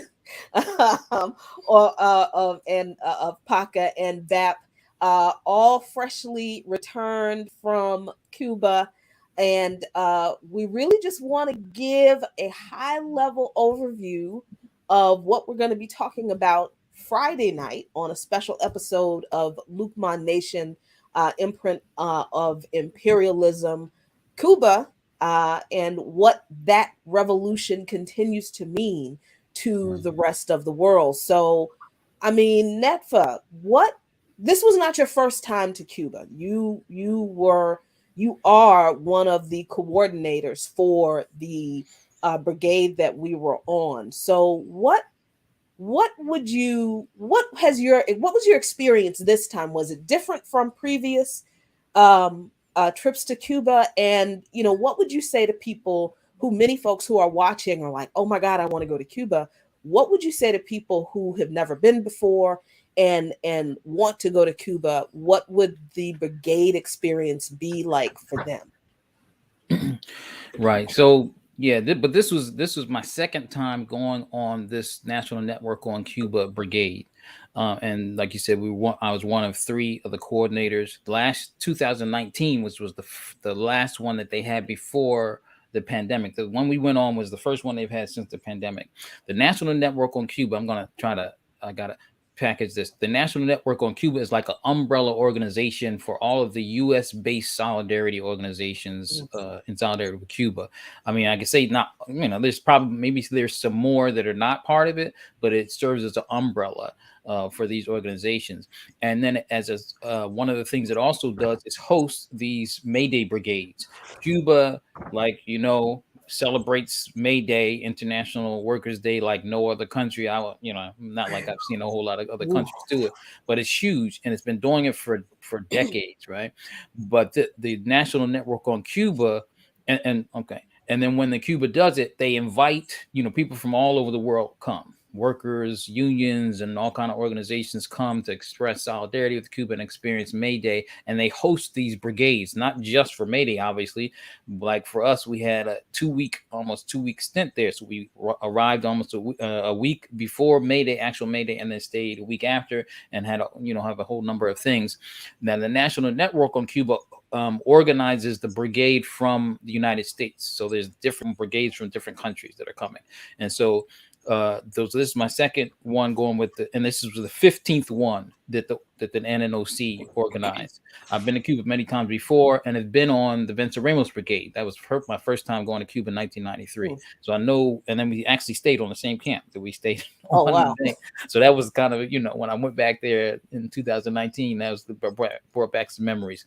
But to answer your question, then these are what we consider, they're called work brigades. When the Venceremos Brigade goes, which I, also recommend those, and they're an NNOC member, it's what we call travel challenge. They're not going under the license, they're defying the travel restrictions, and it's a political act. The NNOC's trip is not a travel challenge, it's a license and goes under the license. And it's also what's known as a work brigade. So we go and we do work in gardens and with people doing different things with the Cuban workers as an expression of building workers' solidarity. Worker solidarity, international worker solidarity, and trying to, in my view, is to help build the international socialist movement, because Cuba's a revolutionary socialist country, which really is governed by the workers. You're the closest thing that we can on earth that comes to that. And so when people come, they can experience what it's like, to work alongside the people. And also we're going to a host of seminars and different things that learn about what Cuba's like, the structure of the country, the different institutions and things that it has, the education system, health, all that, whatever. And it's different every time. So this was the other part of your question was different. Is because we coming right after the pandemic. So one of the things that we did that was different was, one, people talk about the challenges with the pandemic, but one, we went to this very remarkable presentation at one of the biotech centers that helped to produce the vaccines. Cuba has 5 vaccines now for COVID-19. But in the presentation, this brother, let me pull up his name. This dude, I was very impressed. What'd you say? So he deserves a lot of credit and recognition. Yeah. Dr. Manuel Reyes Perez Castaneda. Anyway, he's a PhD, and I don't know what's PhD, and a science doctor in the middle. And so he helped with the vaccines, but he's very passionate dude, incredible knowledge. Not just talked about the COVID vaccines, but all the other a lot of Cuba's top in the world with developing vaccines that help people and different things. And then also how the country is navigating between the international for-profit pharmaceutical industry, international one, and how they navigate that through their humanist principles of trying to provide not only for their own citizens, but for the world. And they have like a 2-tier kind of thing where they have to deal with these people, have patents for their stuff and then do all the political maneuvering to make sure they don't get shiced, but at the same time hold true to their principles. I mean, he was just, I can't even do the presentation justice, and I'm going to try to get one of the people who I know recorded it to do it. This dude was so passionate. That's another thing. I'm gonna wrap up. I'm sorry, but he was so passionate that it also gave you, trust. He was like, he expressed that righteous indignation about how imperialism is dealing with this whole thing and how inhumane it is, but also was very explanatory about science, about the the vaccines and the viruses and anyway. But that was one thing that was different. So it's kind of different every time, and people should go just to experience those things and also know what it's like to live under the blockade. Yeah, that was that. I hate that I missed that presentation, but I'm glad to know that someone did record it. So I'm excited to see it. But Makeda, I want to ask you about your experience, particularly with May Day, because this was your first time to Cuba, right? Yes, and this it was also my first time. So I wanted to be in Cuba for May Day in particular. That was like my dream, just in general. So I had expectations, but those expectations were like torpedoed out of the water, shot into the stratosphere, just completely obliterated. And you didn't expect all those police with guns making those people. Man, all those people being AK. forced to participate in. So, Makeda, what was May Day like, particularly for you, being in Cuba for the first time and seeing that outpouring of workers? I think that I would really like to start at the beginning of that day. Yeah. So even almost like our own processional to be kind of like lined up to witness this event. So we get on a bus. Fortunately, we were on a bus with what I would call, it was very moving to me. We were on the bus with some South Africans who were singing songs of solidarity all the way up to this place. So it's almost like we are having our own solidarity movement within somebody else's country who is living and working for the people. So we were told, you're going to see these waves and waves of people, one after the other. You're not going to know where these people come from, where they came, what direction they came from. On the way up to the square, the plaza, you see people walking alongside. You do see them. We were on a bus. You see everybody marching towards the center in order to take place into this processional. But once it started, there were members of the Cuban Five that were there who were signing flags. I was able to get one of my own. Thank you very much. And then you kept that to yourself, I see. I kept that. I made sure I rolled that up very carefully.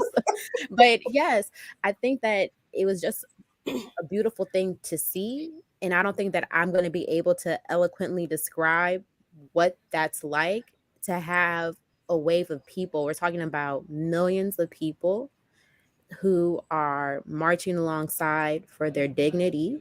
And not only their dignity, but to say that this is the quality of life that we should all demand, and the respect that we should all demand from everybody, from all of our employers, from unions top down. Everybody is included and everybody is important. And everybody is vital to what we are experiencing. But I don't think that there's any other display that we have here in the United States which would show not only purpose with its movement, or that actually represents the working class or anybody below. Because we talked about this. We were trying to say maybe it's the Macy's Day Parade, and then that doesn't really stand for anything. It doesn't really bring anybody together. It's celebrating colonizing indigenous people here, and it's not any of that. And then for it to be for somebody else to try to take that solidarity and misalign it with these are oppressed workers who are marching for their freedoms to be, it's not that at all. These are children, these are teenagers who are policing the barriers with no guns, no arms, there no baton. Say it again. Like there's no sort, very organized. We went through a section of 2 metal detectors. That was it. It wasn't some sort of, let me pat you down from head to toe. The most freeing place that I've ever been to, the most civilized in its execution, from children to teenagers to adults who are all there to say this is what we stand for, and this is what we believe in. And wave after wave, it you literally have to stop and embrace it. There's nothing else like that. I can't tell you anything else that's like that. And it's beautiful. Like, it's something that's so remarkable.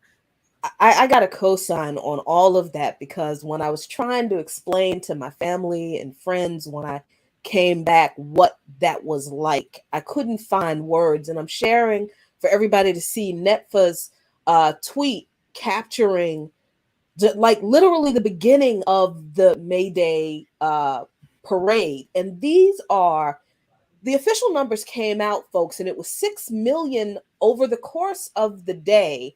6 million people in Cuba across the entire country participated in May Day across the country. The vast majority of those people were in Revolutionary Square. So what you're seeing is the beginning of those mostly, I'd say, 3-4 million people marching through Revolutionary Square. And these are all workers in Cuba, for everybody: doctors, nurses, teachers, lawyers, sanitation workers, mechanics, everybody, workers in defense of the revolution. And I want to share the audio a little bit because they're calling out the different unions and the different groups as they're walking through. But this steady stream of people continued for 2 hours, Netfa? Yeah, hours. 2 At hours. least, well, maybe 2 hours, maybe less than 2 hours, but almost 2 hours, because we were standing out there for a while. Yeah. I mean, it was incredibly, there is nothing like it. There is nothing like the celebration of workers.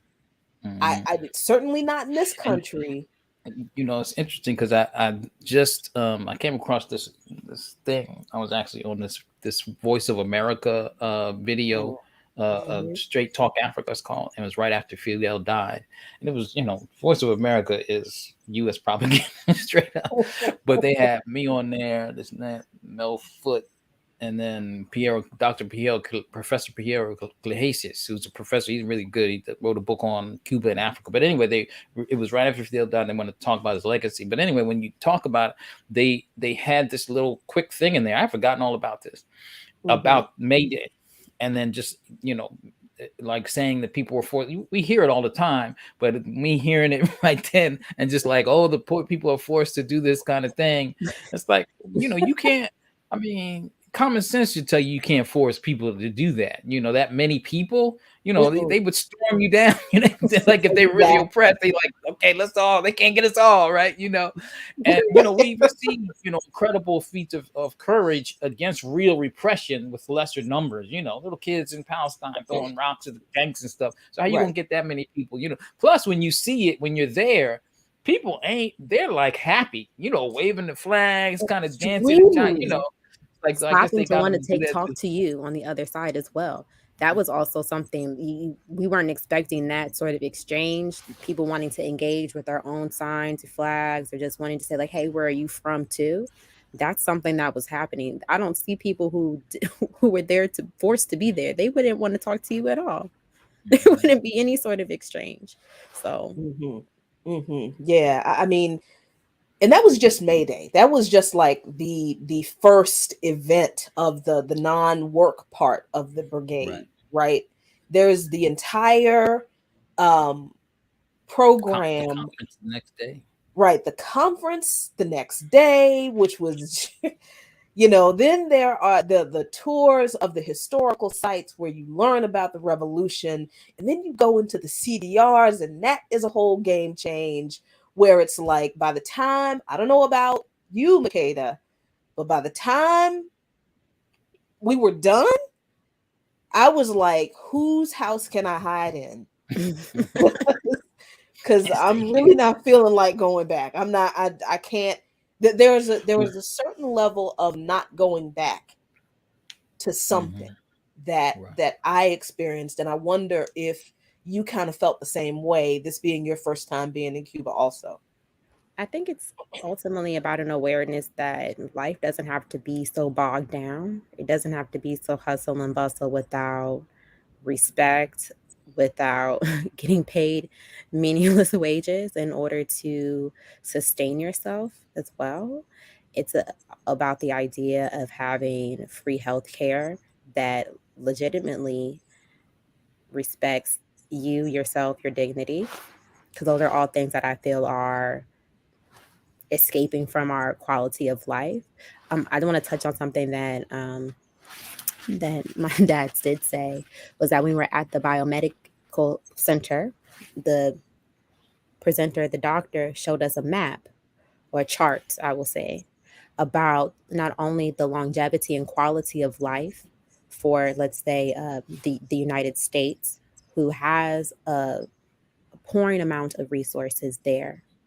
And then they also showed the quality of life for the residents and the citizens of Cuba. And they're literally hand in hand. Mm-hmm. There's nothing, they are under a blockade where they're saying that supplies and resources are very limiting. And yet these are people who are able to have the same quality of life and are existing with the means that they have. I remember going to a farm, and I was giving away, I was trying to find a fruit cup, like I was trying to throw my fruit cups away. No. There is, when ingenuity and necessity come together, innovation is bred. He literally sits there and tells me how they're going to start starter planter seeds out of the fruit cups. No, that's not trash. Please, I need that. Or even the idea that instead of building one, you call it like a dome, a doming house for like planting and like a greenhouse, yeah. Like a greenhouse.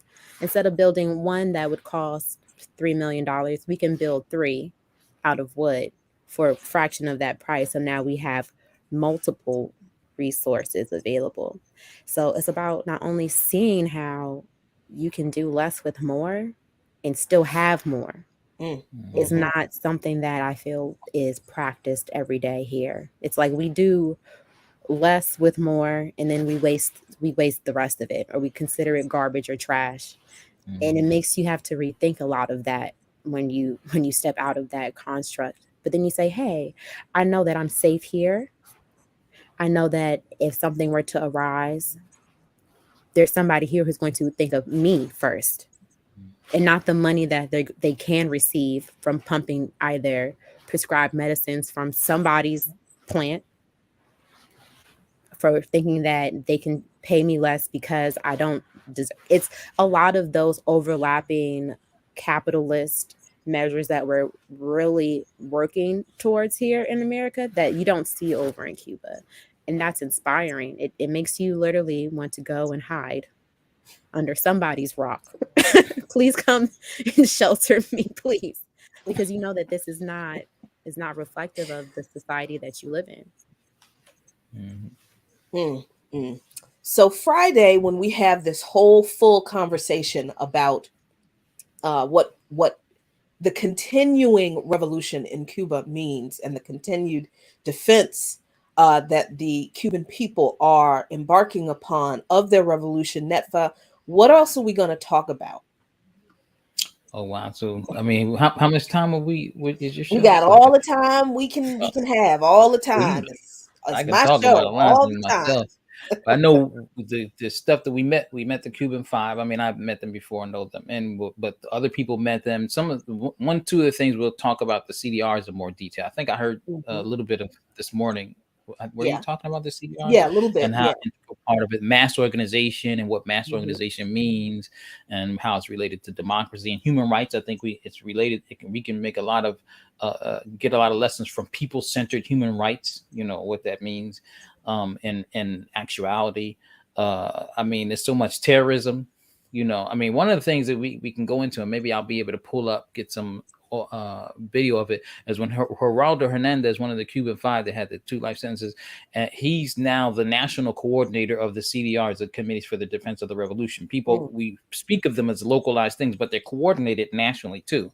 So that's what makes them have representation in that. But anyway, he broke that down, and maybe we can show a clip of that. But one of the things he did that was really interesting, I'd never heard him talk so much about it, was when somebody asked him about being in prison in the United States.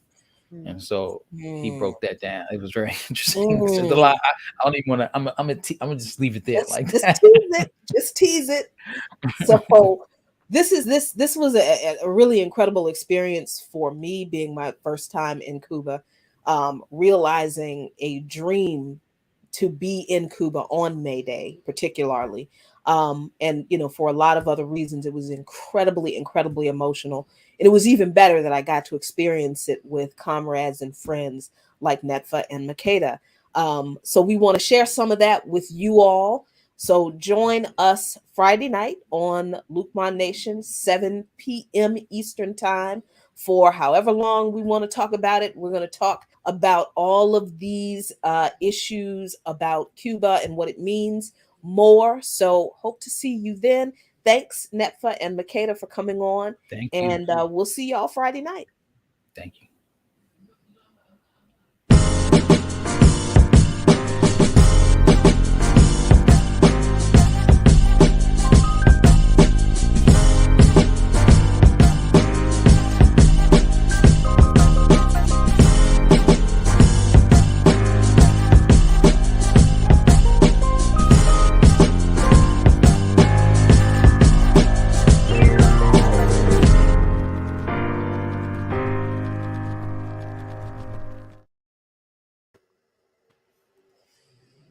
Yes, man. That was just, the whole thing was just an incredible. I was not expecting everything that I saw and heard and learned. I mean, it's one thing to read and study the Cuban Revolution. It's another thing to be in the midst of it and see the revolution continuing to evolve, right? Because this is, we in the US think of revolution as this like one period in time where, this one thing stops and this other thing happens. And that's not true. A revolution is a process, particularly when the revolution is constantly under attack. So it constantly has to be defended. And let me tell you something. The Cuban people are dead serious about defending their revolution. It does not matter to them what they have to endure in order to defend what they built for themselves. This is why there is nothing that will defeat the Cuban Revolution. Nothing. And you have to go there and talk to the people who, recognize that they are living under a blockade and have food shortages and these kinds of shortages, and they understand the reason why, but they will still tell you the Cuban Revolution is strong. The people are strong. We are united in defending our revolution. We just want to live like a family with the rest of the world. That's what a lady in one of the neighborhoods told me at the CDR, the block party they threw for us one night. I asked her, what would you say to people in the United States who, look at what's going on in Cuba and is like, oh, the government is forcing you to do this. The government's forcing you to participate in the May Day parade. The government's making you throw these parties for these people from around the country. And she said, she spoke some English, and she said, the people in my neighborhood, we live like a family in this neighborhood. And we in Cuba, yes, we have some problems, but we live like a family in Cuba. Every family has problems. She said, but what we want, what Cubans want, is to live like a family with the rest of the world. So we're happy that the rest of the world comes and sees that this is what we want, because we know that the rest of the world wants that too. So we have to fight together. And the woman said, this regular old lady from a neighborhood, so it's good to see other people from around the world coming here so that we know we have to work together to defeat imperialism. These people are serious. And any kind of other conversations we have about any kind of people's personal, but I don't give a shit. Either we are fighting to defeat imperialism for the betterment of all humankind around the world, or we playing games. We cosplaying revolution here, and we don't have time for that. So, I mean, as we go out too, and again, such a good day to have you back, Sundiata. Will hopefully be freed soon. And Sundiata at one point, during this time did have, let's call it an escape attempt. And if he had been able to get out, like a comrade of his was able to be broken out, he too would have lived a relatively freer life, a relatively free life, let's say, in Cuba, I would assume, right? And so we can't forget what Cuba has also meant in terms of the Black liberation struggle. And again, as the most powerful nation that's ever existed, has put a blockade and threatened and attempted military action, assassination attempts, and so forth. They didn't have to do this, but they took in U.S. exiles, particularly Black liberation fighters, exiles, and gave not just Asada, who we know, but other folks, including Ahanda Abiodun, and took those in, and from the Puerto Rican revolutionary struggle, took those folks in spite of what they knew would happen in terms of the propaganda that would be used against them, in spite of the potential military and state action by the United States that would be used against them, took them in and provided them space, home, even platforms to speak from. And so that cannot be forgotten in terms of what the Cuban Revolution, what a revolutionary government, a revolutionary society will do to support other revolutionary movements. And so we always need to remember that also. Yeah, if I remember the story right, Nahanda recently passed, all rest in power to her. It was something like she was in New York, saw her name on that most wanted list or one of them wanted lists, and dipped immediately into the subway, and next thing you know, she was in Cuba. At least that's all I know. Yeah. I was like, it was time to go. Yes. Yep. That's why wherever I am, and people want to say something about Cuba, and I tell my children all the time, I don't care what the context or the detail, always defend Cuba. Mm-hmm. You could, like, don't let people talk trash about that country without, anyway, like you said, it's not perfect. They got issues, as all places do, but there's a level of clarity there and again, of redistribution, an ethic of redistribution that definitely needs to be, Jacqueline, can I ask you a foreign policy question? Real quick, because I got to go. I got a 10 o'clock. Sorry, baby. We all got to go. Do any nations violate or defy the blockade? Does Russia have any trade with Cuba, or does Venezuela? Russia does. Russia has tried. Russia has traded, has had trade relations with Cuba. Iran has had trade relations with China. You have to understand. Venezuela. Venezuela. All the countries that there are 153 countries in the world. I can't remember but when the United States says that the world shuns Cuba, they're literally talking about themselves and their European allies. Mm-hmm. That's it. The rest of the countries in the world are like, fuck y'all. And we're going to